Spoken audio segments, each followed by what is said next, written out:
Selamat malam, saudara-saudari dalam Yesus Kristus. Selamat bertemu kembali dalam renungan malam, Ye shall receive power, atau engkau akan menerima kuasa, oleh Ellen G. White, tanggal 24 September 2025. Mari kita berdoa. Bapa kami yang di sorga, Allah pencipta langit dan bumi, laut beserta segala isinya, satu-satunya Allah yang benar, yang kami sembah selalu melalui anak-Mu Yesus Kristus. Kami bersyukur dan berterima kasih atas penyertaan dan perlindungan Bapa sepanjang hari dalam pekerjaan maupun aktivitas kami. Pada saat ini kami siap mendengarkan firman-Mu. Ajarlah kami agar dapat mengerti firman-Mu dan menghidupkannya dalam kehidupan kami sehari-hari. Besertalah dengan kami sepanjang malam ini, ya Bapa. Kami persembahkan doa ini di dalam nama Yesus yang adalah Tuhan dan Juru Selamat kami. Amin. Renungan malam ini akan dibacakan oleh Ibu Oktolina Siregar. Kepada Ibu Oktolina, kami persilahkan. Terima kasih. Selamat malam Bapak dan Ibu, saudara dan saudari yang terkasih di dalam nama Tuhan kita Yesus Kristus. Bacaan renungan malam kita pada hari ini tanggal 24 September tahun 2025 berjudul Stefanus. Ayat inti terdapat di dalam buku Kisah Para Rasul 6 ayat 8 firman Tuhan. Dan Stefanus yang penuh dengan karunia dan kuasa mengadakan mukjizat-mukjizat dan tanda-tanda di antara orang banyak. Stefanus sangat aktif dalam pekerjaan Allah dan menyatakan imannya dengan berani. Tetapi tampillah beberapa orang dari jemaat Yahudi yang disebut jemaat orang Libertini. Anggota-anggota jemaat itu adalah orang-orang dari Kirene dan dari Alexandria bersama dengan beberapa orang Yahudi dari Kilikia dan dari Asia. Orang-orang itu bersoal jawab dengan Stefanus, tetapi mereka tidak sanggup melawan hikmatnya dan roh yang mendorong dia berbicara. Kisah Para Rasul 6 ayat 9 dan 10. Para murid, para rabi besar ini merasa yakin bahwa dalam diskusi publik mereka dapat memperoleh kemenangan penuh atas Stefanus karena ia dianggap kurang pengetahuan. Namun ia tidak hanya berbicara dengan kuasa Roh Kudus, tetapi jelas bagi seluruh jemaat yang besar itu bahwa ia juga seorang ahli nubuat dan ahli dalam segala hal hukum Taurat. Ia dengan cakap membela kebenaran yang ia bela dan mengalahkan lawan-lawannya. Para imam dan penguasa yang menyaksikan manifestasi ajaib, kuasa yang menyertai pelayanan Stefanus, dipenuhi dengan kebencian yang mendalam. Alih-alih tunduk pada bukti-bukti yang diajukannya, mereka justru memutuskan untuk membungkam suaranya dengan cara membunuhnya. Mereka telah beberapa kali menyuap penguasa Romawi agar mengabaikan tanpa berkomentar kasus-kasus di mana orang Yahudi telah mengambil hukum ke tangan mereka sendiri dan mengadili, menghukum, serta mengeksekusi tahanan sesuai dengan adat istiadat nasional mereka. Musuh-musuh Stefanus tidak ragu bahwa mereka dapat menempuh jalan seperti itu tanpa membahayakan diri mereka sendiri. Mereka bertekad untuk menanggung akibatnya bagaimanapun caranya. Dan karena itu mereka menangkap Stefanus dan membawanya ke hadapan mahkamah agama untuk diadili.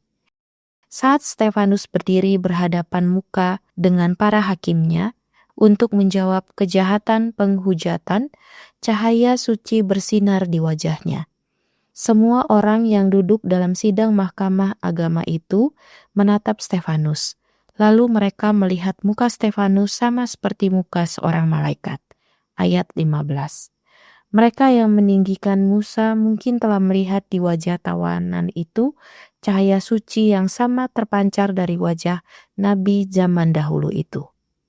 Shekinah adalah tontonan yang tidak akan pernah mereka saksikan lagi di bait suci yang kemuliaannya telah lenyap selamanya.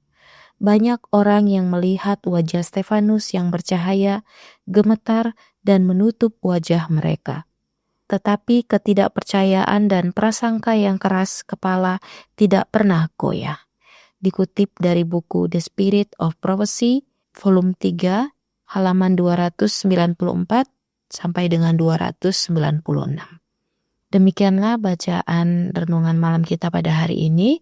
Terima kasih, Tuhan Yesus memberkati. Terima kasih atas penata layanan Ibu Optolina. Tuhan Yesus memberkati.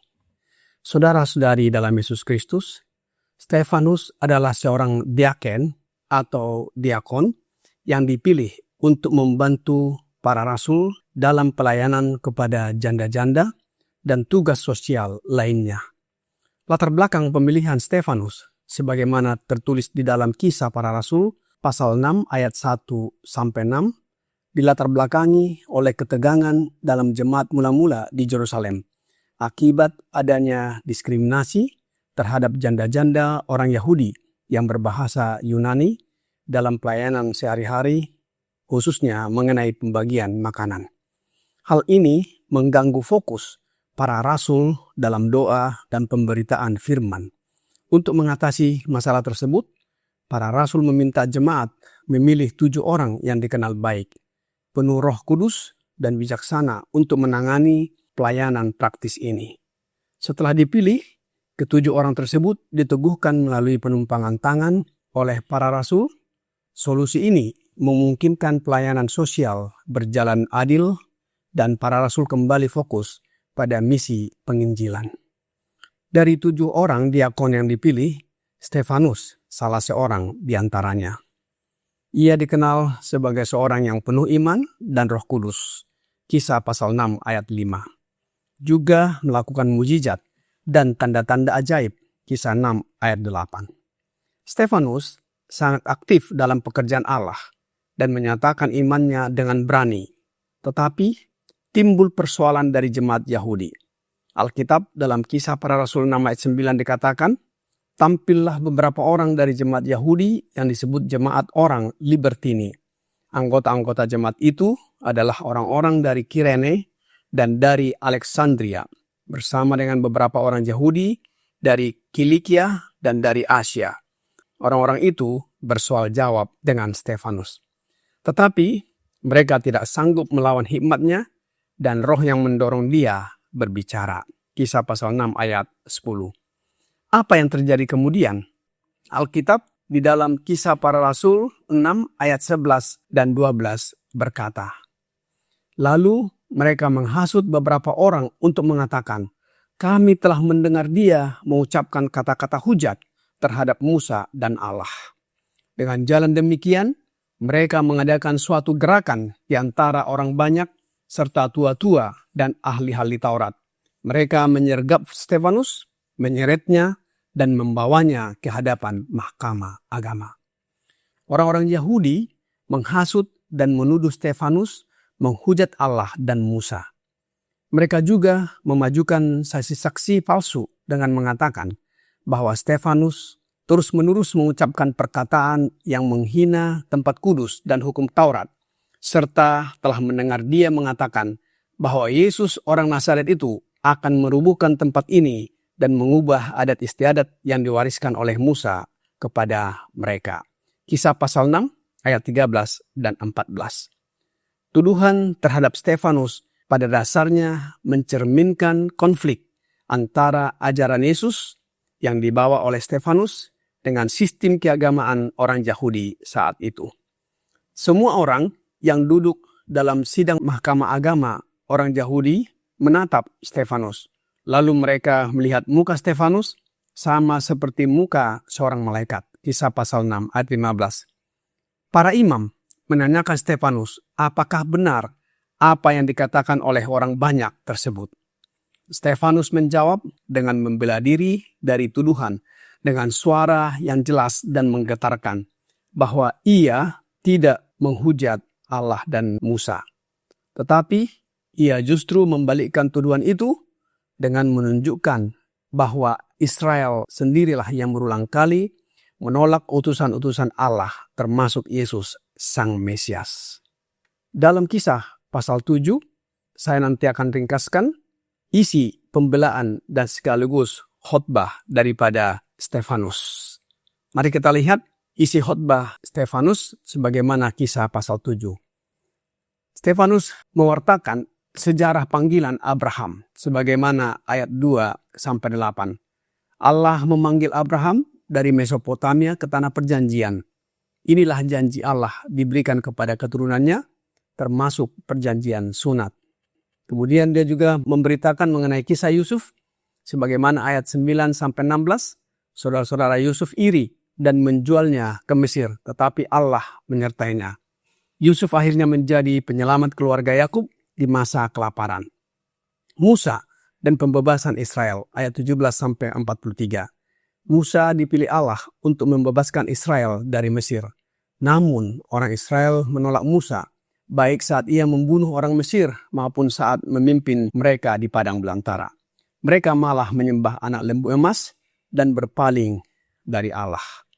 Selanjutnya khotbah daripada Stefanus mengenai kemah suci dan bait Allah, ayat 44-50.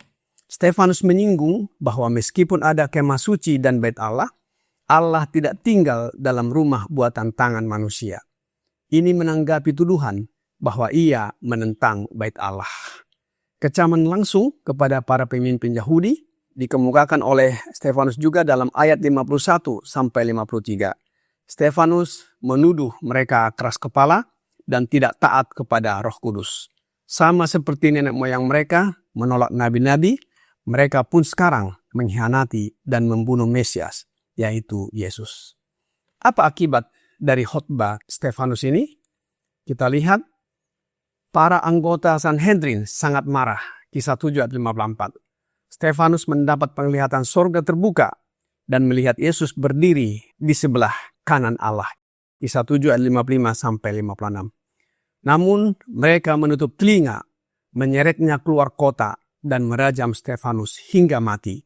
Kisah pasal 7 ayat 57-58. Stefanus meninggal sambil menyerahkan rohnya kepada Tuhan dan mengampuni para pembunuhnya. Ini mirip dengan doa Yesus di kayu salib. Kisah pasal 7 ayat 59-60. Saudara-saudari dalam Yesus Kristus, respons Stefanus saat menderita aniaya, bahkan kematian, menunjukkan kasih, iman, dan pengampunan. Ini adalah buah dan tanda nyata bahwa ia dipenuhi Roh Kudus, yaitu Roh Yesus Kristus, bukan kata-kata hujatan. Stefanus adalah orang pertama yang mati syahid, seperti guru ilahinya, yaitu Yesus Kristus, atas pekabaran firman Allah yang disampaikannya. Kemudian orang-orang saleh menguburkan mayat Stefanus serta meratapinya dengan sangat di dalam Kisah pasal 8 ayat 2. Saulus yang nantinya berganti nama menjadi Paulus berada di tengah peristiwa pembunuhan Stefanus tersebut. Kita bisa baca dalam Kisah 8 ayat 1. Roh Nubuat berkata di dalam Spirit of Prophecy, volume 3 halaman 299, paragraf 2. Kemartiran Stefanus meninggalkan kesan yang mendalam bagi semua orang yang menyaksikannya. Itu merupakan cobaan berat bagi gereja, tetapi menghasilkan pertobatan Saulus. Iman, keteguhan, dan kemuliaan sang martir tidak dapat dihapus dari ingatannya. Cap Allah di wajahnya, perkataannya yang menyentuh jiwa setiap orang yang mendengarnya. Kecuali mereka yang dikeraskan karena menolak terang, tetap berada dalam ingatan orang-orang yang melihatnya dan bersaksi tentang kebenaran dari apa yang telah ia nyatakan. Saudara-saudari dalam Yesus Kristus, Saulus yang terpelajar adalah alat yang ampuh di tangan setan untuk melancarkan pemberontakannya melawan anak Allah. Tetapi Yesus yang lebih berkuasa daripada setan telah memilih Saulus dan kemudian mengganti namanya menjadi Paulus, menggantikan Stefanus yang mati syahid, dan untuk bekerja keras serta menderita demi namanya. Paulus adalah orang yang sangat dihormati di antara orang Yahudi, baik karena pengetahuannya maupun semangatnya dalam menganiaya orang-orang percaya. Ia baru menjadi anggota Dewan Sanhedrin setelah kematian Stefanus. Ketika ia terpilih menjadi anggota dewan tersebut, mengingat peran yang telah ia lakukan pada kesempatan tersebut. Oleh sebab itu, saudara-saudari sekalian, peristiwa kematian Stefanus membawa satu jiwa bertobat kepada Tuhan, walaupun dia sendiri sebelumnya menganiaya dia. Oleh sebab itu, biarlah renungan malam ini membawa pembaharuan bagi kita. Tuhan Yesus memberkati. Mari kita berdoa. Bapa kami yang di sorga, terima kasih atas firman yang sudah kami dengarkan malam ini. Mohon karuniakan Roh Yesus Kristus dalam hidup kami, agar kami dapat memiliki sifat yang sama dengan Stefanus, sehingga kami dapat melayani dalam pekerjaan-Mu dengan berani untuk membawa jiwa-jiwa datang dan bertobat. Tolong kami agar hidup kami senantiasa menuruti kehendak-Mu dan nama-Mu saja kami puji dan muliakan. Banyak dosa dan pelanggaran yang kami lakukan ya Bapa. Ampunilah kami. Kami persembahkan doa ini hanya melalui anak-Mu, Yesus Kristus yang adalah Tuhan dan Juru Selamat kami. Amin.